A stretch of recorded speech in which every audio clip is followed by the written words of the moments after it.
What you are about to hear represents the single most consequential weapons transfer in the history of the modern Middle East, and the Western intelligence community missed it until it was already done. 500 Hwasong-18 intercontinental ballistic missiles, the most advanced solid-fuel ICBM that North Korea has ever produced, a weapon system that during its test launches in 2023 demonstrated a range capability exceeding 15,000 kilometers, sufficient to reach not just Israel, not just American bases across the Middle East, but the continental United States itself.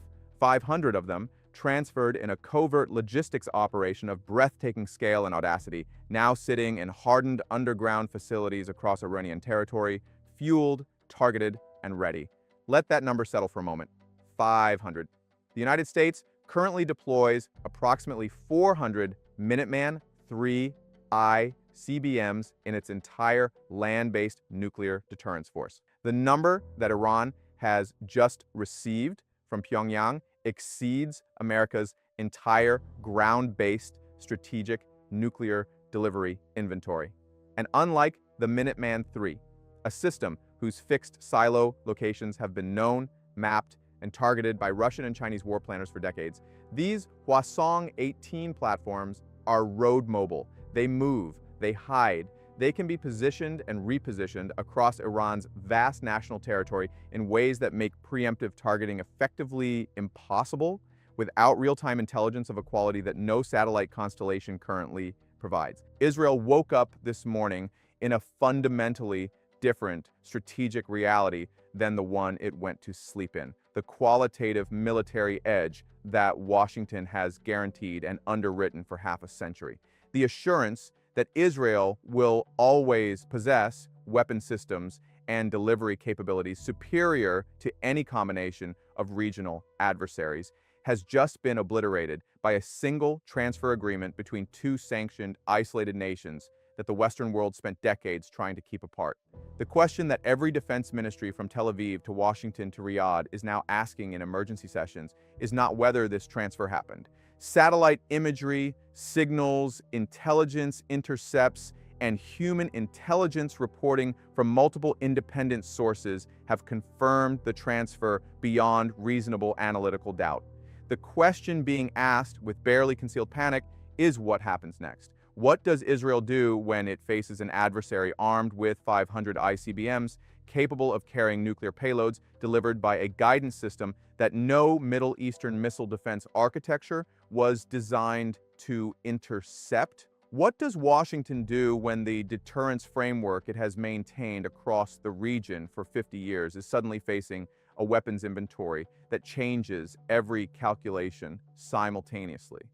What I intend to analyze here goes inside the transfer itself, how it happened, why Western intelligence failed to stop it, what the Hwasong-18 actually represents as a weapon system, and what the strategic consequences are as they ripple outward across Israel, the United States, and the entire global order.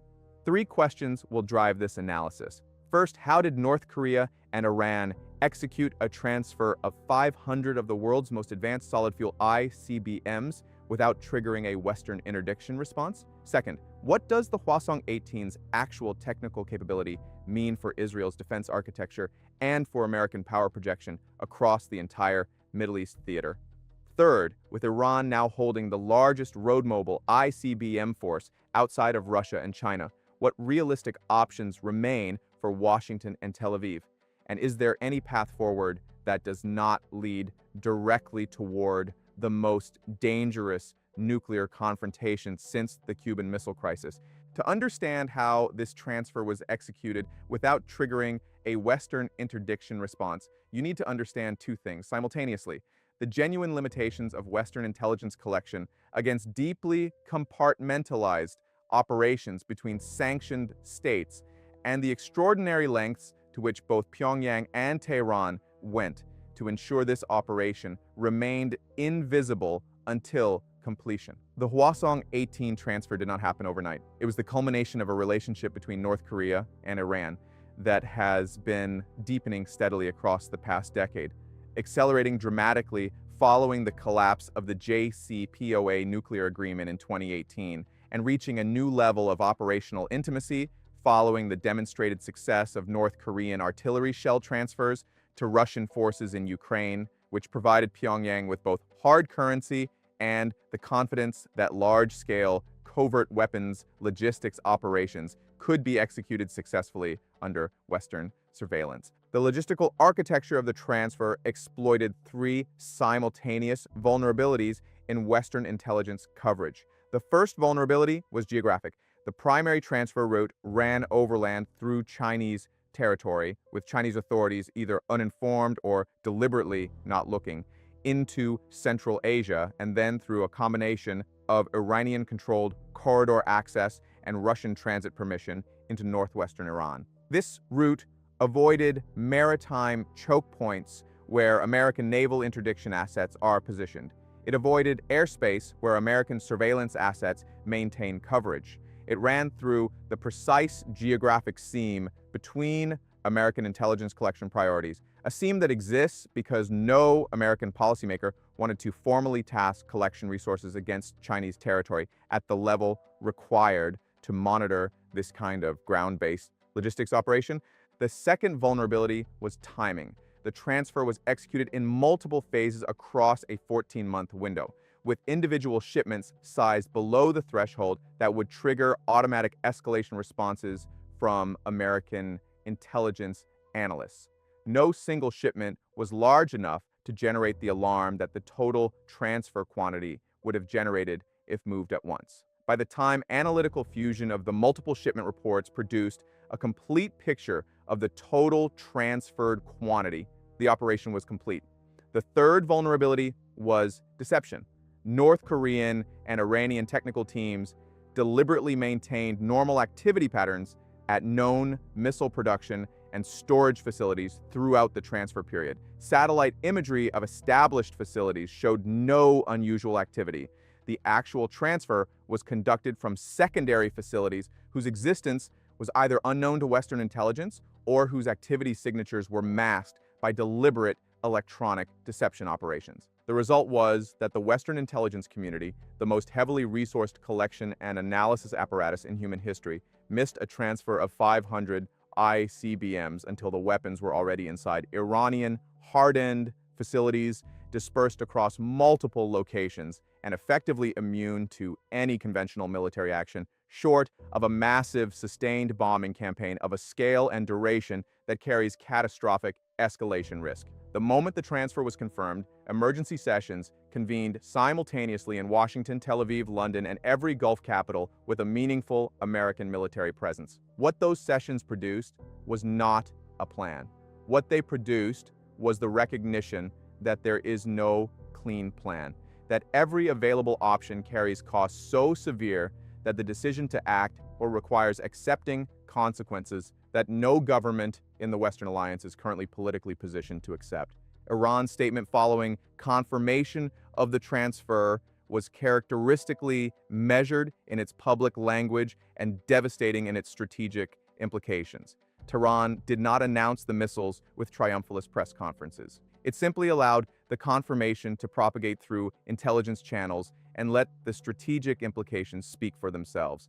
This restraint was itself a communication, a demonstration of the confidence that comes from knowing you have already achieved the objective and that nothing your adversary does now can undo it. To understand why the Hwasong-18 is categorically different from every previous Iranian ballistic missile and why it renders Israel's existing defense architecture functionally obsolete against this specific threat, I need to examine four distinct technical dimensions: propulsion, range, guidance, and survivability. The propulsion system is where the Hwasong-18 story begins. Previous North Korean ICBMs and the Iranian long-range ballistic systems derived from North Korean technology transfers use liquid fuel propulsion. Liquid fuel systems are operationally significant in their capability, but they carry a critical tactical limitation. They require a fueling sequence before launch that takes hours and generates observable thermal and chemical signatures that intelligent satellites and ground-based sensors can detect. This launch preparation window is the vulnerability that American and Israeli preemptive strike doctrine has historically targeted. If you can detect the fueling sequence, you can strike the missile before it launches. The Hwasong-18 eliminates this vulnerability entirely. It uses a three-stage solid fuel propulsion system, the most advanced solid fuel ICBM propulsion architecture that North Korea has ever produced.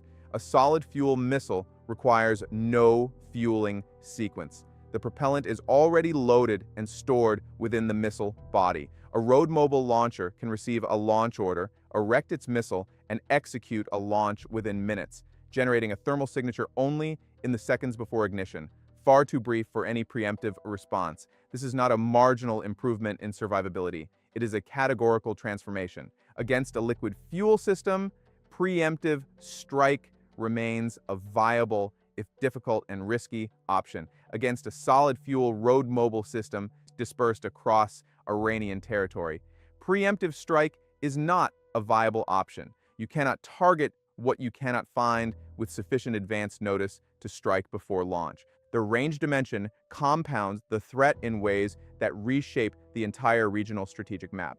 The Hwasong-18's demonstrated range, confirmed at over 15,000 kilometers in its maximum trajectory test configuration, means that from launch positions anywhere within Iranian territory, the weapon can reach Tel Aviv, every American base in the Middle East, every European NATO capital, and with optimal positioning, targets within the continental United States.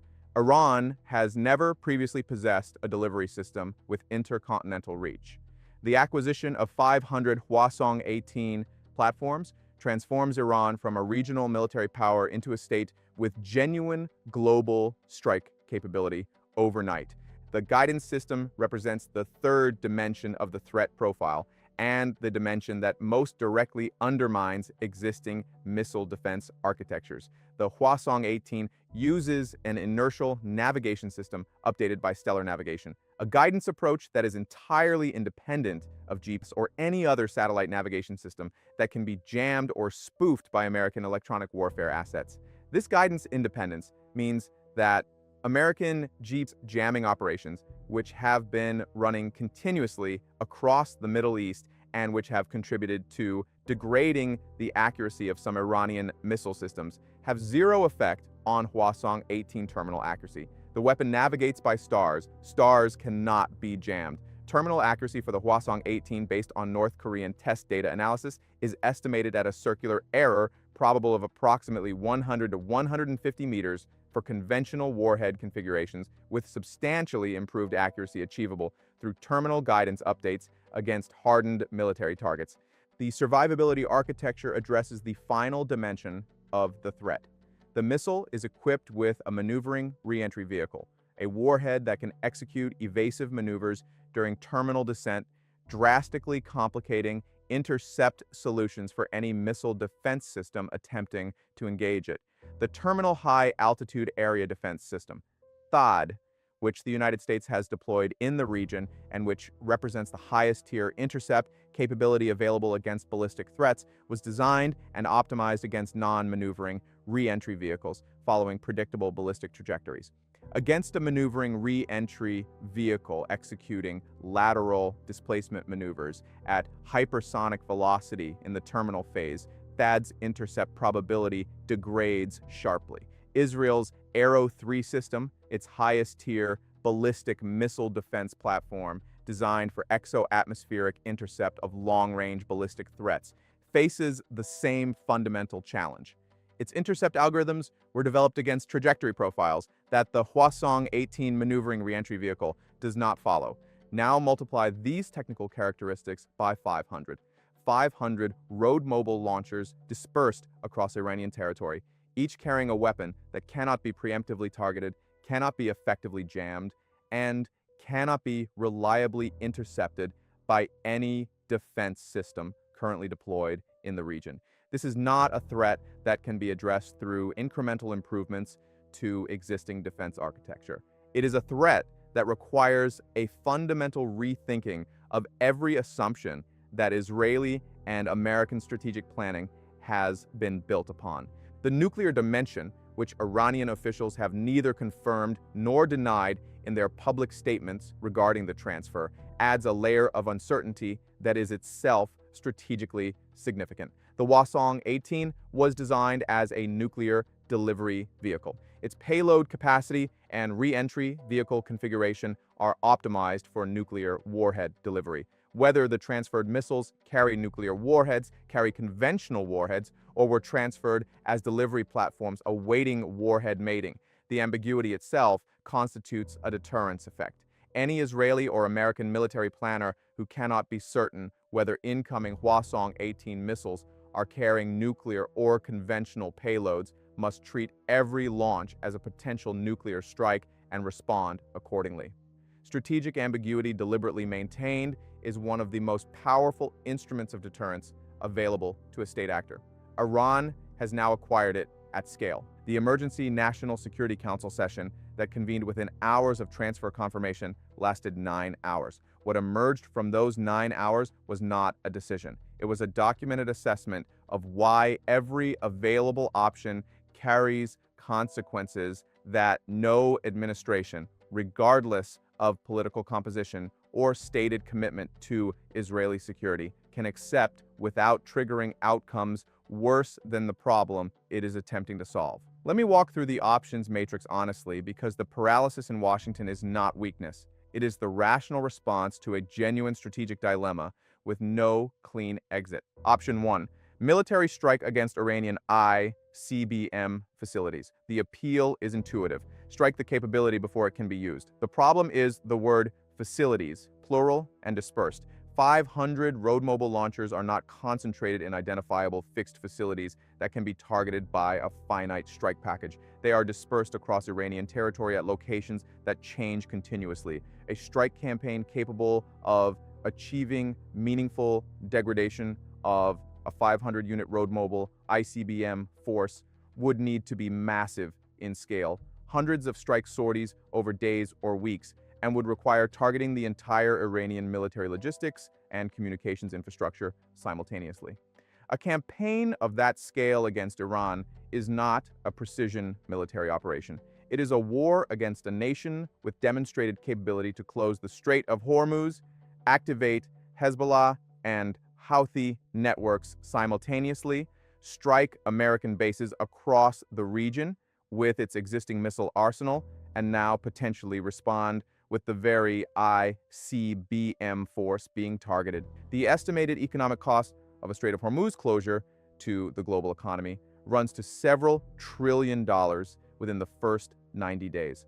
Option 1 leads to a regional war whose cost exceeds every benefit achievable through military action. Option 2, covert action to degrade the transferred missiles through sabotage, cyber operations, or targeted elimination of the technical personnel required to operate them.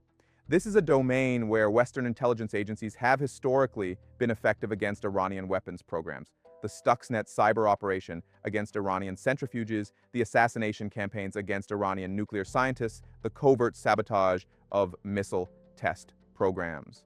The problem is that covert action operates on a timeline measured in years, while the strategic threat posed by 500 already transferred and already dispersed ICBMs is immediate. Covert action might degrade the program over a multi-year horizon. It does not address the deterrence reality that exists today. Option 3, diplomatic pressure combined with escalating sanctions to compel Iran to return or destroy the transferred missiles. This option fails at first contact with Iranian strategic logic. Iran did not acquire 500 Hwasong-18 on ICBMs to return them under diplomatic pressure. The entire strategic purpose of the acquisition was to create a deterrence reality so overwhelming that military pressure against Iran becomes unacceptably costly. Asking Iran to give that capability back in exchange for sanctions relief is asking Iran to voluntarily return to strategic vulnerability. No Iranian government, regardless of its domestic political composition, can accept that trade. Option 4, accelerated deployment of advanced missile defense systems to the region. Additional THAAD batteries, SM-3 interceptors aboard Aegis destroyers, potentially classified next-generation intercept capabilities. This option is the most politically palatable in Washington because it appears decisive without requiring a choice between war and acquiescence. The fundamental problem is mathematics. 500 ICBMs. The United States currently has enough THAAD interceptors deployed globally to engage a fraction of a 500 missile salvo.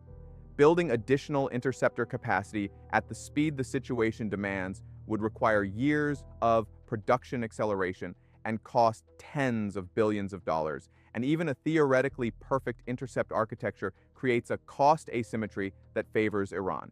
Each THAAD interceptor costs approximately $10 million, while each Hwasong-18 produced at North Korean manufacturing efficiency costs a fraction of that. Iran can sustain a salvo exchange indefinitely. America's interceptor stockpile cannot. Option 5 is the one that no one in the official Washington policy space will acknowledge publicly, but that every serious strategic analyst recognizes as the only path that avoids catastrophe. Direct negotiation with Iran, trading, security guarantees, and sanctions relief for a commitment not to deploy the transferred missiles in offensive operations. Its problem is political. No American administration can walk into a negotiation with Iran and accept the premise that Iran has achieved a deterrence position that must be respected rather than reversed.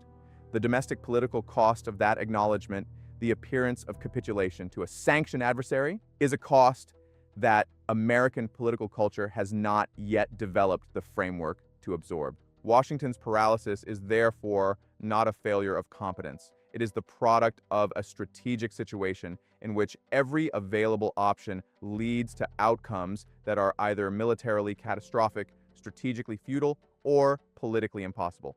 The administration is doing what administrations do when they face genuine strategic dilemmas with no good options, buying time, signaling resolve through visible military movements that carry no decisive operational intent, and hoping that the situation evolves in a direction that creates new options. Hope is not a strategy, but it is what Washington currently has.